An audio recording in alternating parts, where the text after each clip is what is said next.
So this is sort of the nuts and bolts of directing. Okay? Let's talk about what it is that we're going to be doing. Alright, so we're looking at Sidwell's direction, Sidwell's version of this. David Sidwell, professor at UTW. This is a sort of breakdown of what goes into the concept, but I want you to take a look at the assignment page because that's a little bit more specific about this. But he's laying out a few short directing concept examples. These are not examples that you want to necessarily use.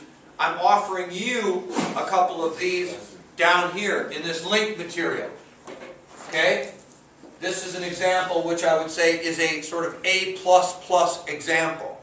This is written by a professional director presenting a director's concept to a regional theater, one of the best known theaters in Toronto, the Paragon.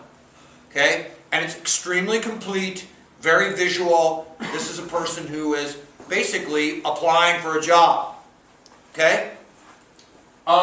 Here is a sort of what would get you a B on this project example, and this is for a amateur production of Complete Works of William Shakespeare Abridged. Okay? Again, though, very interesting way that this person sort of boils down what they want to do with the production. Okay?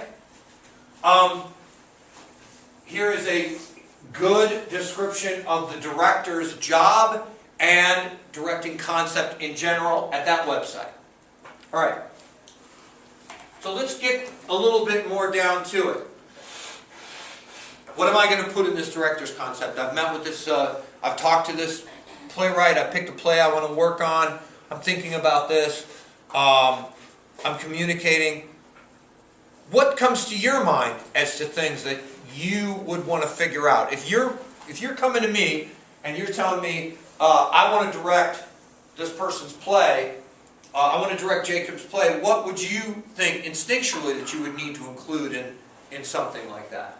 Emily? What would be one of the things that you would think you would need to include?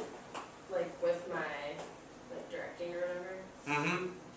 I don't know, like the main point of it. Okay. What's the controlling idea? Yeah. Right? Exactly. Go back to the terms of story structure that we worked with. What's the controlling idea? What is this? What do you think this playwright is trying to get across? Okay? What else? Go ahead. What the stage looks like.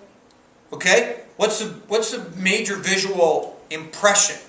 Now, I might want to get very specific, or I might want to give an impression of what that is. And we're going to break that down a little bit more.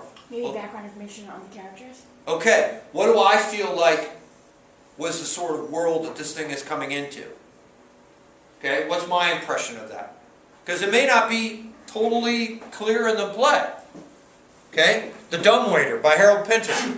It's two guys in a downstairs room with an elevator. We don't know where... So, my concept is that these guys are mobsters and they're waiting for a hit. Okay? Waiting for Godot by Beckett.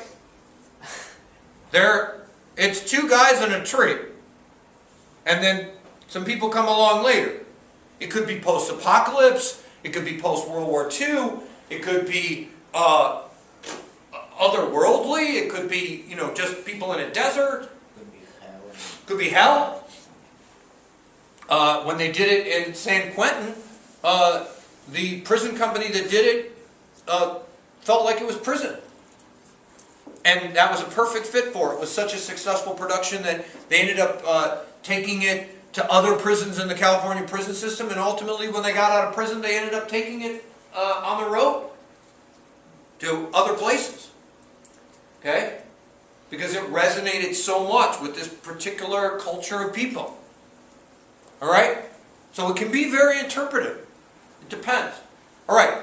What else? Controlling idea. Of the story structure stuff, what else do you think would be an important thing to communicate in a director's statement right off the bat that you figured out about this play after you've read it?